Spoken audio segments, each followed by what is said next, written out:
Assalamualaikum warahmatullahi wabarakatuh. Perkenalkan, nama saya Uki Afriza Rizky Ernawan, NIM 2421800667 dari kelas 3B, dan di sini saya akan menjelaskan tentang modul ajar yang saya buat, yaitu modul ajar matematika tentang volume. Nah, ini ada beberapa penjelasan tentang matematika yang disusun oleh saya sendiri. Yang pertama yaitu adalah ada informasi umum. Jadi saya membuat modul ajar ini berdasarkan modul ajar yang saya dapatkan dari data di Dasmen, modul ajar dari kelas 5 SD bab 6, yaitu tentang bab volume. Nah, informasi umum yang pertama ada identitas modul. Nah, penyusun yaitu adalah saya sendiri dan instansi dari Sekolah Dasar Negeri Limbangan, SD Negeri Limbangan. Tahun penyusunan tahun 2025, jenjang sekolah dasar ataupun SD. Mata pelajaran matematika fase atau kelas 5 SD. Materi pembelajaran tentang volume, alokasi waktu selama 1 jam pelajar selama satu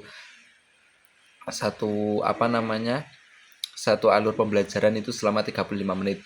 Nah, yang B ada kompetensi awal. Jadi kompetensi awal modul ajar yang saya buat, yang pertama itu adalah peserta didik mampu memahami materi yang telah diajarkan. Yang kedua, peserta didik juga mampu mengerjakan soal-soal yang telah diberikan. Dan yang ketiga, peserta didik mampu menjelaskan materi-materi yang telah diajarkan. Nah, selanjutnya yang C ada profil pelajar Pancasila. Apa saja sih profil pelajar Pancasila? Yang pertama ada beriman, bertakwa kepada Tuhan Yang Maha Esa dan berakhlak mulia. Ada kebinekaan global, mandiri, bernalar, kritis, dan kreatif. Nah, selanjutnya ada sarana dan prasarana. Nah, sarana dan prasarana modul yang saya dapatkan yaitu adalah ruang kelas. Yang pertama ada ruang kelas, ada whiteboard, pensil, buku tulis, spidol, kalkulator, papan buletin, kertas grafik, segitiga untuk papan, penggaris, jangka, busur derajat, gunting, selotip, bening, software terkait software, bangun ruang, dan lain-lainnya sesuai dengan tema pembelajaran. Yang kedua yaitu ada yang selanjutnya yang ada target peserta didik. Peserta didik khususnya peserta didik yang reguler ataupun yang aktif. Dan selanjutnya yang F ada target jumlah peserta. Jumlah peserta yang terdaftar dalam modul ajar saya tersebut berjumlah sekitar 30 siswa. Nah, setelah itu ada materi pelajaran. Materi pelajaran ada volume, yaitu volume kubus dan balok, ada rumus volume, ada volume besar. Setelah itu ada model pembelajaran. Model pembelajaran itu adalah dilangsungkan secara tatap muka. Setelah itu ada orientasi peserta didik pada masalah, mengorganisasikan peserta didik untuk menyimak dan belajar, membimbing penyelidikan kelompok, menganalisis dan mengevaluasi proses pemecahan masalah. Selanjutnya ada komponen inti. Komponen inti yang pertama ada capaian dan tujuan kegiatan pembelajaran untuk menarik minat peserta didik mengenai volume benda yang ada di sekitarnya dan untuk memeriksa serta membandingkan volumenya masing-masing. Yang kedua, untuk bisa memikirkan bagaimana cara mencari volume balok, kubus, dan bentuk majemuk prisma. Ada untuk bisa memikir bagaimana cara mencari volume balok, kubus, dan bentuk majemuk prisma. Ada lagi di sini memahami satuan unit dan hubungan timbal balik volume dan memahami rumus kuadrat untuk balok dan kubus. Yang B ada pemahaman bermakna. Pemahaman bermakna itu membantu siswa meningkatkan kemampuan memahami dan mengerjakan soal-soal matematika, khususnya materi tentang volume. Dan selanjutnya ada pertanyaan pemantik. Pertanyaan pemantik yaitu adalah di sini pertanyaan yang memicu untuk peserta didik itu mempunyai rasa ingin tahu. Yang pertama ada bagaimana cara menghitung isi atau volume dari kotak susu yang berbentuk balok. Yang kedua ada jika dua kotak terlihat sama besar, apakah isinya pasti sama banyak. Yang ketiga, apa hubungan antara panjang, lebar, dan tinggi dengan volume suatu benda. Yang keempat, mengapa kita menambah tinggi suatu wadah, volume yang bisa ditampung bertambah juga. Apa bedanya menghitung luas dan menghitung volume. Jadi di sini tentang pertanyaan pemantik itu tadi saya membaca itu di materi yang saya dapatkan itu tidak ada, dan saya mencari sendiri tentang pertanyaan pemantik ini. Dan selanjutnya yaitu adalah persiapan pembelajaran. Persiapan pembelajaran ini ada di jurnal yang saya dapatkan di bab 6 materi kurikulum merdeka kelas 5 SD. Yang pertama ada memastikan semua sarana prasarana, alat dan bahan tersedia. Yang kedua ada memastikan kondisi kelas kondusif. Yang ketiga mempersiapkan bahan tayang, dan yang keempat mempersiapkan lembar kerja siswa. Nah, selanjutnya ada metode dan aktivitas pembelajaran. Tujuan jam yang pertama untuk membandingkan ukuran kubus dan persegi panjang dalam ruang tertutup, ataupun persiapan kertas kotak 9 kali 14 cm dan gunting, slop bening, software terkait bangun ruang. Setelah itu ada pendahuluan. Pendahuluan di sini ada waktu 15 menit untuk melakukan pendahuluan, yaitu adalah untuk pembukaan dalam kelas. Yang pertama, peserta didik melakukan doa sebelum belajar, meminta salah seorang peserta didik untuk memimpin doa, khususnya ya bisa dikhususkan kepada ketua kelas ataupun yang lain sebagainya. Yang kedua, ada guru mengecek kehadiran peserta didik dan meminta peserta didik untuk mempersiapkan perlengkapan dan peralatan yang diperlukan jika dimulai di jam pertama. Yang ketiga, peserta didik menerima informasi tentang kompetensi, ruang lingkup materi, tujuan, manfaat, langkah pembelajaran, metode penilaian yang akan dilaksanakan. Dan selanjutnya ada peserta didik menyimak penjelasan guru tentang pentingnya sikap gotong royong yang akan dikembangkan dalam pembelajaran. Yang pertama di sini karena waktunya itu satu alur itu 35 menit, jadi dalam waktu 60 menit saya mempunyai 2 alur. Jadi di sini saya menulis 2 alur. Nah, alur pembelajaran yang pertama yaitu adalah untuk membuat balok atau kubus sebesar mungkin dengan kondisi terbatas. Gambar rancangan pada kertas kotak-kotak untuk membuat kubus atau balok sebesar mungkin. Salin rancangan tersebut pada kertas kotak-kotak 9 kali 14 cm dan buat kubus atau balok tersebut. Ya, tergantung kalian mau membuatnya kubus atau balok. Nah, jika peserta didik tidak bisa membuatnya, maka guru akan memperlihatkannya pada mereka. Nah, yang pertama membandingkan ukuran 3 kotak, kubus ataupun balok. Nah, ini di sini ada beberapa gambar yang sudah saya ambil dari materi-materi tadi yang ada di dalam materi kurikulum Merdeka bab 5. Nah, saya jelaskan kembali. Kubus manakah yang paling besar? Urutkan mereka, tempatkan kotak tersebut sehingga memiliki sisi yang sama, dan lihat kotak mana yang paling besar. Biarkan peserta didik mengatur kotak tersebut agar mereka menyadari bagian mana yang berukuran sama. Ketika membandingkan kotak dadang dan kotak Cia. Nah, di sini ketika membandingkan kotak dadang dan kotak Cia, peserta didik tidak bisa menentukan mana lebih besar. Jumlah panjang ketiga sisinya sama untuk kedua kotak tersebut, tetapi beberapa anak mungkin merasa milik Cia lebih besar. Berawal dari ketidaksesuaian yang muncul di sini, tingkatkan kesadaran peserta didik tentang masalah tersebut hingga mendapatkan besaran yang meyakinkan. Yang pertama yaitu adalah temukan cara untuk membandingkan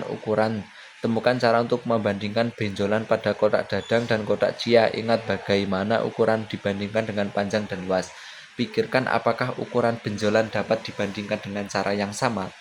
Untuk mengingatkan peserta didik tentang perbandingan satuan unit dan untuk membantu mereka membandingkan ukuran benjolan tersebut. Saat melakukan hal tersebut, ingatkan peserta didik dalam kasus luas perbandingan dibuat berdasarkan satuan luas, dan dalam kasus benjolan perbandingan dibuat dalam satuan benjolan. Nah, ini bisa dilihat sendiri, bisa dicermati sendiri, karena di sini juga sudah ada ketentuannya, ada gambarnya, dan juga ada caranya. Nah, ini contoh penulisan di papan tulis seperti ini. Nah, ini contoh yang berada di dalam papan tulis. Nah, selanjutnya penutup peserta didik ya, ini penutup alur pembelajaran yang pertama. Yang pertama, peserta didik membuat resume secara kreatif dengan bimbingan guru. Yang kedua, peserta didik mengajukan pertanyaan-pertanyaan untuk menguatkan pemahaman terhadap materi. Yang ketiga, guru memberikan tugas membaca materi untuk pertemuan selanjutnya. Yang keempat, guru menutup pembelajaran dengan mempersilahkan peserta didik untuk berdoa dan mensyukuri segala nikmat yang diberikan oleh Tuhan Yang Maha Esa jika pembelajaran di jam yang terakhir. Tetapi ini di jam yang pertama ya, karena ini nanti dilanjutkan tentang materi yang kedua, tentang alur pembelajaran yang kedua. Dan di tujuan yang kedua yaitu adalah tujuan pertama memahami pengertian volume melalui pembuatan kubus sebesar 1 cm kubik menggunakan balon susun. Selanjutnya yang kedua, memahami satuan cm kubik. Persiapan 2 balok dari bagian sebelumnya yaitu adalah 2 kali 3 kali 4 cm untuk ukurannya 3 kali 3 kali 3 cm. kubus berukuran 1 cm3 sebanyak mungkin. Pendahuluan guru menyapa dan mengucap salam peserta didik. Peserta didik melakukan doa sebelum belajar. Guru mengecek kehadiran peserta didik dan meminta peserta didik untuk mempersiapkan perlengkapan dan peralatan yang diperlukan. Peserta didik menerima informasi tentang kompetensi, ruang lingkup materi, tujuan, manfaat, langkah pembelajaran, metode penilaian yang akan dilaksanakan. Yang terakhir, peserta didik menyimak penjelasan guru tentang pentingnya sikap mandiri yang dikembangkan dalam pembelajaran. Nah, di sini ada alur pembelajaran. Lihat 12 buat bentuk yang sama dari kubus 1 cm dan bandingkan ukurannya.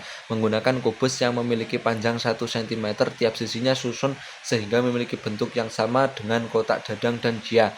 Hitung berapa kubus yang digunakan dan bandingkan ukurannya. Bandingkan menggunakan jumlah kubus yang disusun.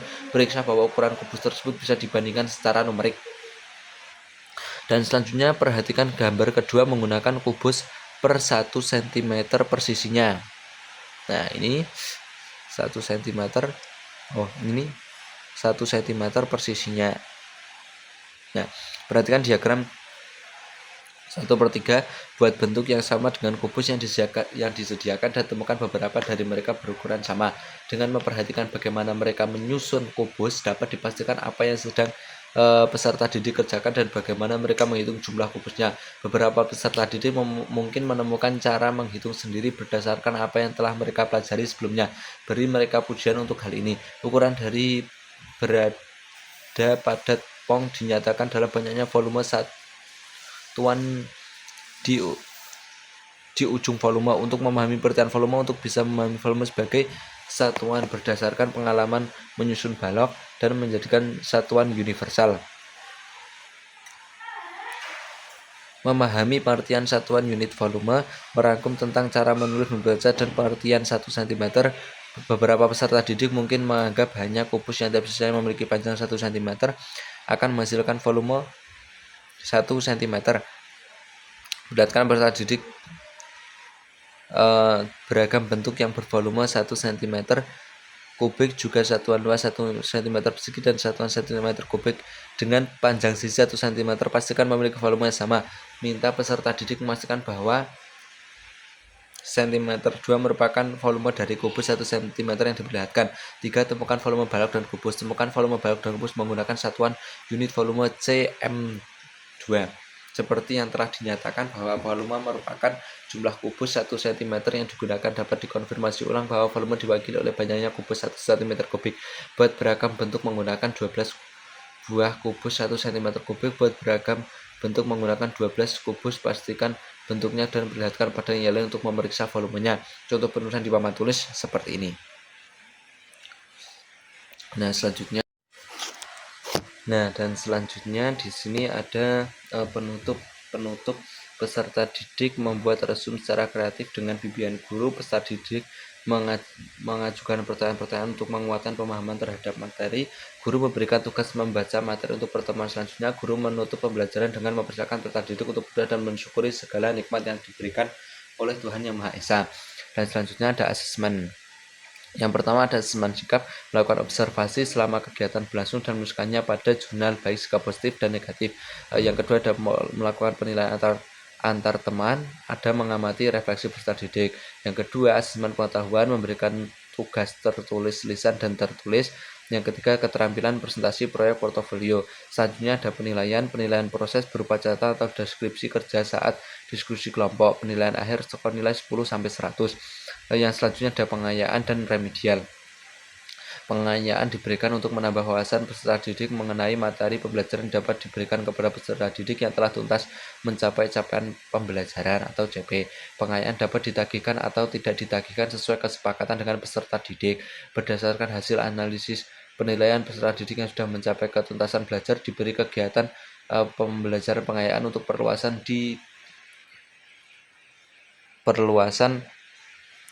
atau pendalaman materi. Selanjutnya ada remedial. Remedial dapat diberikan kepada peserta didik yang capaian pembelajarannya belum tuntas. Guru memberi semangat kepada peserta didik yang belum tuntas. Guru akan memberikan tugas bagi peserta didik yang belum tuntas dalam bentuk pembelajaran ulang, bimbingan perorangan, belajar kelompok, pemanfaatan tutor sebaya bagi peserta didik yang belum mencapai ketuntasan belajar sesuai hasil analisis penilaian. Yang selanjutnya ada refleksi. Yang pertama refleksi guru, refleksi diri berupa pertanyaan pada diri sendiri. Apakah pembelajaran sudah dapat melibatkan peserta didik dengan aktif? Apakah metode yang digunakan mampu meningkatkan kemampuan peserta didik? Apakah media yang digunakan dapat membantu peserta didik mencapai kemampuan? Apa yang bisa dilakukan agar peserta didik dapat meningkatkan kemampuan berpikir kritis? Nah, selanjutnya ada refleksi peserta didik. Peserta didik diajak untuk melakukan refleksi terkait seluruh proses belajar yang sudah dialami. Apa kesan kalian tentang materi ini? Materi apa yang sudah kalian pahami? Bagian mana yang belum kalian pahami? Masihkah ada kesulitan dalam membaca Al-Quran? Dan lain sebagainya. Dan selanjutnya ada glosarium dan daftar pustaka yang sudah tertera di dalam materi tersebut.